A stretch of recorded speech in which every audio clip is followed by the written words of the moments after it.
This is a Samsung Note Galaxy 8.0. It's an 8-inch Android tablet with a 1280 by 800 screen, a quad-core processor, and 2 gigs of RAM, and 16 gigabytes of storage.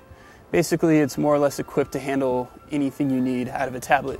Included with the Galaxy Note 8.0 is the S Pen, which is a pressure-sensitive stylus that lets you treat your tablet more or less like a paper notepad. It's fast and responsive and can handle your handwriting with ease. Also, one thing that S Pen does is it gives you the ability to hover over many menus and apps, which will let you preview things before you actually click on them.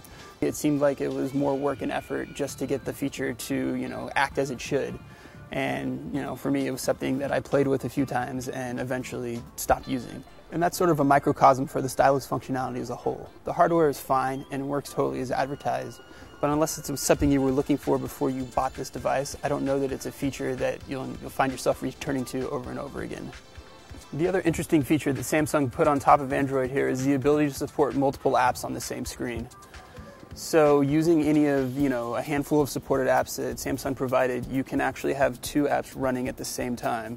It's especially useful if you're looking up something in Maps or researching something online and then you want to send someone an email or jot down a few notes quickly without having to exit the app that you're in. For the most part, it works well. In a couple of situations, Samsung's own apps didn't seem quite optimized to using certain amounts of the screen, but all in all, it was actually one of the more useful features. As far as the hardware itself goes, the 8-inch screen size is a nice compromise between a full 10-inch tablet and the smaller 7-inch. It's still small enough to take with you, say, on the train and read, use it as an e-reader, but it's also big enough to display web pages without feeling cramped. So that is definitely one reason to pick up a tablet this size. Overall, the Galaxy Note 8.0's performance was impressive and it handled pretty much anything I could throw at it.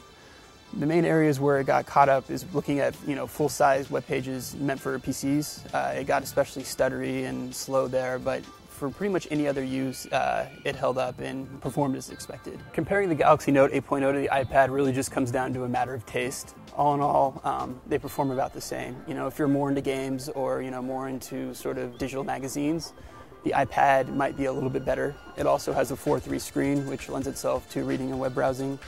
But the Galaxy Note is more customizable and has a lot of the same apps that the iPad mini would have. It has Spotify and Netflix and Hulu, and also the essential popular reading apps like Instapaper and Kindle. Really what it comes down to is whether or not you want an Apple device or an Android device.